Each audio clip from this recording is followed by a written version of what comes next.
see. Okay.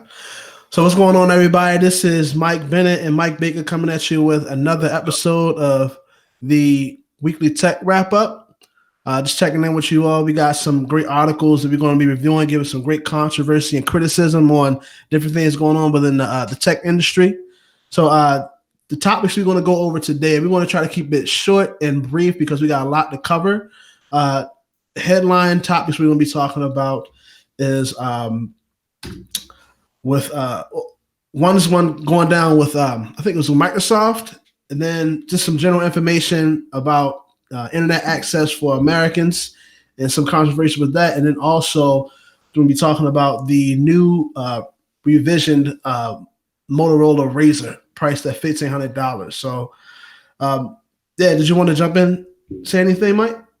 Yeah. So first topic that we have is the article that the affordable 1500 Motorola Razr that is out in general, and that they're just basically talking about how this particular article is just talking about how the hinge on it is the thing that may potentially make this thing a device that people can use in comparison to the other one that came out before. I think it was the Samsung Samsung Fold, the one that like folds in half like a butterfly. I think it's it's called the Samsung Fold. Yeah, like so many people had issues with it when it came out, and it came out at like 2 G's, and immediately when they came out, the hinge on it like 2 G's, and the hinge on it got dust under it and caused a lot of issues for people because it's just basically a foldable flat piece of screen that's like similar to paper, and when dust and debris got under there, it broke it. It was no longer good. Yeah, it basically was no good. So this is basically pushing an article just talking about how that hinge can particularly be the differentiator between the two devices because they're both foldable screens.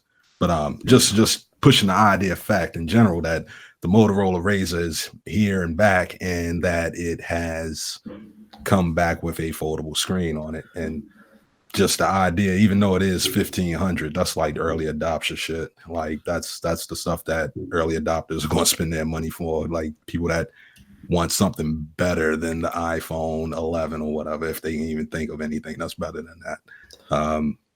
But the idea of just having foldable screens means that it's going to be coming once it becomes more affordable. And the fact that it jumped already from $2,000 with Samsung to this $1,500 version. I mean, in like a matter of like 6 months, then I've seen like 5 years, then you're gonna be able to get these things for like $200. Yeah, the least bit. Yeah, because they basically want to just keep mass marketing this. It don't cost much to make them once they learned how to make them. So exactly. I think what I want to jump in and talk about, man, is just the idea. You know, they say that the things of the past tend to come up like in a different way. I don't know the exact saying, but I'm looking at this, man. If you think about the progression of just a cell phone over the course of time, and like I wish you was able to put the picture up, man, but it looks pretty slick. But I think that it's just by them going back this route, man, because you know we're in the age with our digital devices, with cell phones, man, that like you pretty much we're moving towards an age where you can do anything on it. So at this point, like the aesthetics and you know all the stuff that you see that I guess Motorola is trying to do, I think their selling point, what they're trying to do is just it's the aesthetics of it, and then just bringing like a sense of nostalgia. Because you know we come from that background where you know back in the day, if you didn't have a Razr, you know we clowned you. You know that's what it was. It was like you ain't up on. You know I don't know why we thought like that. We was in high school, right? I mean I wasn't buying no phones, so I mean, but you know that's kind of like was the thing then, and now that you know we've gone through the progression of we was in the BlackBerry stage and the first like. I guess we was in the beta version of what we use now as the full touchscreen cellular device. Right. And now let's see that we kind of moving back towards this, and they're selling it as now you're able to put it more in your pocket and all that stuff like that. And of course, like you said with the with Samsung, the issues they had with that hinge, you know, that's why in the article they mentioned that directly because you know. I guess when Samsung tried that out and tried to bring that sense of nostalgia with phones, you know, people really wasn't feeling it because there was a lot of technical issues with it. But I mean, it seems like it's something that could hit well. I mean, it's 1,500 bones. You know, Yeah. for the common man, you know, that's you know, it can go either way. You know, I think if you're tend to be more on the sensible side, $1,500 for a phone, you know, it kind of, you know, have you a little bit shaken up. But then if you're somebody that got to be in the know, $1,500, you'll spend your income tax on it. So yeah, people won't buy this phone. The only thing that I think, I mean, people won't buy the phone nonetheless. They just want to buy just to even test it. And then some people just gonna buy it to be those elitists to say, yeah, I got this Motorola phone, because nonetheless it's still an Android. So right. I mean, you're still gonna have those capabilities that you had on any Android, but you're gonna be able to flip it out and be like, yeah, look at what I got. But mostly the reason that this probably really is popular for is the idea of that screen. Being able that you can have like a full HD screen that's just basically as thin as paper, or at least aluminum foil. You basically mean you can start putting that thing on anything. And Yeah. I want to see like in the near Amazing. future that people start putting that in your dashboards, and that's like instead of like just being a like radio with, you know, the knobs and whatnot, they still Oh got yeah, buttons yeah. and stuff like that. You can simply just lay it out on your dashboard, or instead of having, like, you know, when they had the commercials about having the leather fiber and all of that on your dash and having it like the trim and all that, you can get rid of all the trim. Just give me a nice clean screen on my right under where my glove compartment is, put a whole screen across the whole thing. I mean, so like the idea of having those flexible screens and whatnot is the real get. It's just sort of like, can you get one of those in your pocket and then be able to show it off to people for real? There you go. It's all about just showing it off, man. I mean, at the end of the day, I think the old Nokias that never break, they still work on stuff, man. But when we come to stuff like this, like everything is like a test, right? Like they come out with this tech, and it's like, you know, they put it on different things. Ultimately, it's like what you're saying, and I agree. Like the highlight, the part that really sticks out about this is the screen, right? Like how durable, I guess, it's supposedly supposed to be. But yeah, I mean, we'll see what happens, man. I think that, you know, people are going to be able to easily break it, and that, you know, I think a lot of companies they depend on that. You know, they know this somebody's going to break it. They're going to be trying to, you know, be flashy with it and flip the joint too hard, and, you know, something's going to come off. So I mean, it's all a play on. That's just where my mind is at. Like, it's I think it's a win for them, because, like I said, it kind of plays on that nostalgic feel and bring it back like the older times with cell phones, while like being able to put like modernize it, like we said, with the high tech screen like that. Yeah. I'm personally, I'm not gonna buy it. Like, I mean, I'll wait till it get down to $150. No, exactly. It'll be slick to see. I mean, I'm glad that it's happening officially, like back when they first talked about it. But now that it's a purchasable product, it's here now. It took like almost 15 years since they started it, so it's good to see it as a thing that people can buy in the stores now.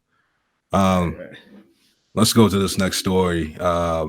Next one is, why is America's internet access so much more expensive than the rest of the world? And you can go ahead and go on. I got something to say about that. Go ahead. I mean, yeah, this article was written by The Verge. Neil Patel.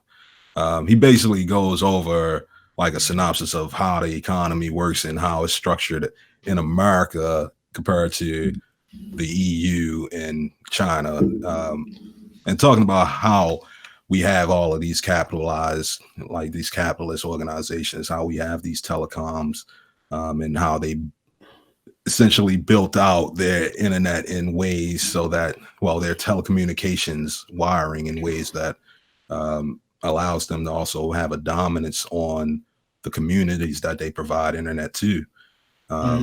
And I mean, in my case, being in Baltimore, I always see that in an instance, because in Baltimore, there is no other competitive internet option.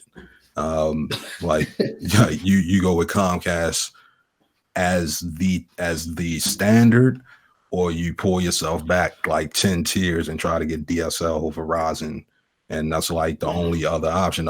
Beyond that, maybe a cell plan. You know what I mean? like maybe you can get something off of T-Mobile. You know what I mean? But like, you can't use that for your home for real. Yeah.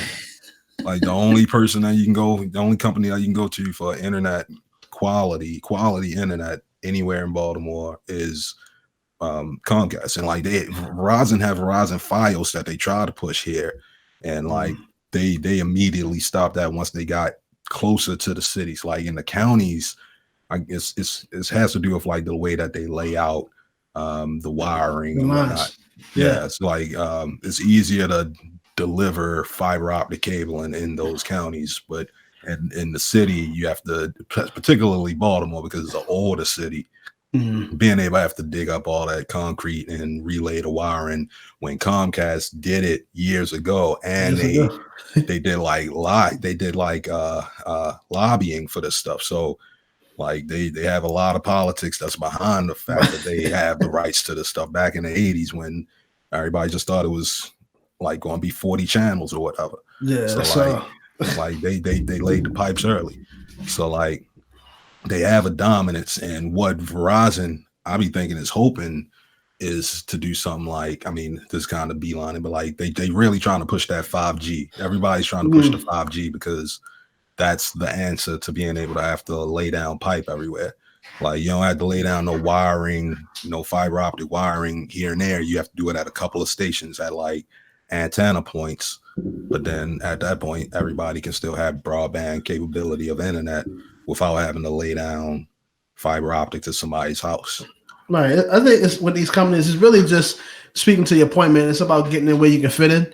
Like you said, and I see going off of the Comcast, like I used to sell Comcast cable, right? Like I used to be the dude to knock on doors and come and collect the boxes or whatever the case is, or try to get people back on the plan and stuff like that. I used to do cable repo. We wasn't trying to get them back on that plan. It was back when they just were like, all right, y'all done gave up paying for stuff. We need our products back. Right. So come and get us our cable box.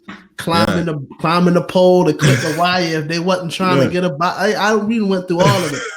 You know what I mean? But I feel like what's happened in turn, like they've pretty much set up like a monopoly on like that service. Like wherever you go, man, Comcast, like in certain apartments, like that's the only service provider that they have. Like anything else, they charge you extra. You know what I mean? Like if you want to get like Dish or something like that, or if you want to get somebody, and then like you said, in certain places they're not even able to service it. Like down where I'm at, it's either Comcast or I think Spectrum. Like they don't even talk about Verizon. So you know, to speak to your point, like I think when these big companies see like how I guess another company may have pioneered and like they have like their staying power in a certain niche of like technology, they try to pivot to something else. You know, and I think that kind of speaks to the point of the article as to why, like the underlying issue as to why why technology, the internet, like more specifically, is becoming more costly in America, because America is driven by capitalism. You know what I mean? So capitalism is basically filling that void or fulfilling that need when someone is either not willing or doesn't have the know-how to fill that need. You know what I'm saying? And once you have that power, you could charge them whatever. So now you're in this position where, you know, for instance, Comcast has gotten in a position where they got the game sold up, you know, because people, as far as other internet like and cable providers, they weren't able to, like they don't have the capabilities to service these customers, right? So, you know, now that Comcast has that lockdown, then Verizon may try to find a niche to fill with like something with cell phones, right? Then that's when stuff goes up, right? Then we may have this battle where T-Mobile tries to get in. This is an example of trying to provide, you know, a better internet service, you know what I mean? And so with this rigmarole going over and over and over again, all that's happening for these, you see, is that these companies trying to stay afloat, they just have to keep hiking the price up along with just inflation happening. Yeah, so like part of it is what's happening. The same thing that happened with power back in the day. Not even back in the day, like maybe a couple, like 20 years ago. Like now when you get power, well, at least in like Maryland, when you get power, you get the chance to choose your distributor versus your supplier. And usually your distributor usually is going to end up being by default the people that laid down the wiring in the first place, or the pipes. So like with power, is like if they laid down the gas piping or if they laid down the electrical wiring already, then they have to sort of be your distributor, because they already have the thing that gets the utility to your house. But then like when it comes to who is actually giving you the energy, they have this whole smart grid where everything sort of goes to this one place. So if you choose to get wind power, you get wind power from wherever, and that is supplied to you. You technically got to get like gas from somebody else also, because that's another supplier, but you can technically get that brought to you because they sort of consolidate, all the energy companies sort of consolidate their stuff and then distribute it out to whoever needs to get it. So the supply portion, you can give it to whoever, and then the distribution portion, you sort of have to give to who laid the physical stuff down. And that's the sort of the same way that it's kind of becoming with the internet, but people don't know enough about the internet. So this is like their perfect time to get got. Like, this is like the Comcast in particular. Comcast is the one that I will go with all day, every day about it, because so Comcast has that laid down wiring to get to everybody's house, but the market has sort of changed. The way they used to get all that money back in the day is that they was laying down on the wiring for free because they knew that they were going to get you with advertisements once they got the channels to you. I mean, once they distributed the channels to you, then they can get you with advertisement and they make their money back off of the advertisement. They don't really even make too much money off of your subscription. They make enough. Well, they feel like they don't make enough. I feel like they make enough. A lot of people feel like they make enough. Yeah, they make enough. Yeah, I mean, they feel like they can make really what they value off of that advertisement. And like now that everything is starting to go to streaming, you don't necessarily need television anymore, which means Comcast loses their advertisement. So like they remodeled themselves, and you can see that over the past couple of years. Like when they first started coming out with Xfinity, separate from Comcast. I mean, Xfinity is sort of like the media platform, the digital media platform, whereas Comcast is just like the wiring company. I mean, like they deal with the wires, but like Xfinity deals with your services that are on the wire. I mean, and they merged up with NBC and Universal, so they got NBC Universal going. So that basically means like a good 40-50 channels are like under Comcast. On Comcast, yeah. I mean, like are just owned by them. So they sort of have they knew that they knew they was going to lose their market position by being able to be the distributors of channels. So they just bought up all the channels. Right. I mean, so he was like, well, in this case, if whoever's distributing it, wherever you're getting it from, like now, if you got AT&T service, you still sort of going through Comcast because you got to get NBC. I mean, so like they sort of moved it around and they switched it to the right a little bit so that they can get that money. But yeah, man, a company like the government like the EU would have caught that quick. But like we are a capitalist society, so. Yeah, I mean, we ain't really pressed about it. They was able to put enough money in the government to be able to push those things to the side. It all comes down to, I think, when you hear stuff like this, as why the prices are so much higher, man. It just comes down to, people being allowed to charge whatever they want. Like if you live in a society where it's pay to play, then this is what's going to happen. It's all about, if some company is able to find a way to deliver more value, they're able to charge more. It's like it's a marketing principle. You know what I mean? So the more service you're able to provide and the more space you're able to take up in the industry, like the more you're able to charge a premium for your service to have a continuity, right? That's what they call it. Like more subscriptions they have, it's like a continuity plan for them. So the more continuity they're able to have, like the more staying power they have, and the more they can become reckless doing whatever they want. That's why, for instance, with Comcast, I've come into that. That's the reason why we had a job to collect stuff or to, got to get people back on the plan, is because they had the game pretty much sold up. All these customers didn't have no other place to go to. You know what I mean? Comcast be feeding other companies essentially. Like they got a lot of business with third party contractors to be able to keep the business model going. Like they got things that they feel like they don't want to do in house anymore, so they'll be able to just give it off to contractors to do and keep sort of like a business model going. They kind of feed the economy in a way, but like there's a better way to do it. And the government sort of has to step in and get involved because the internet has progressed. The internet has changed from what it was in the 80s and 90s. For sure. I mean, so like they had to regulate it more. Yeah, they still got the same regulations from when that was just like, let me get on AOL. And it's not AOL anymore. I mean, like it manages households and utilities and whatnot. Yeah. Right. Yeah, So it's like it's getting real, man. Like I think that the another underlying thing as to why it's so high within the Americas, and this is just me talking my shit. I just feel like when you look at other people's like their media that they distribute to their people, like I think America is like almost like the head runner when it comes to free range media, like being able to create what you want, being able to deliver content. And I think the more and more freedom you have the more and more creative freedom you have, like it puts you in a position where you compete more, right? Like, and I think that with a lot of our distributions, like within America, just us having a lot of creative freedom, it gives us the ability to, people to create their own platforms. And then that opens up, you're able to create your own economy. So that's what it is, man. At the root of this, why internet charge so much more, even technology, it just comes down to capitalism. You know what I mean? Yeah, if I'm able to build a better bridge, then I want to say Abject Pie too, because he the FCC, he manages the FCC now. He used to work for Verizon, so he has a lot of agendas. So like, whatever it is, the fact that he in there now is definitely a ball game for money right now. They plotting on every way they can get their advantage in right now. For sure. I mean, I think that was yeah, man. That's pretty much it. Let's move to the next article.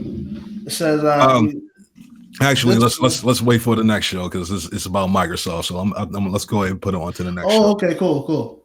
Well, we go ahead. Let's that's cool. Go ahead and wrap this up. This is that's pretty much it for the weekly tech wrap up. Those are, I think, general topics that anybody can like dive into, and you want to hear more commentary from you all about what's going on. And you all stay tuned, like, comment, subscribe. We got more stuff coming your way just for like general tech knowledge, and yeah, that's pretty much it.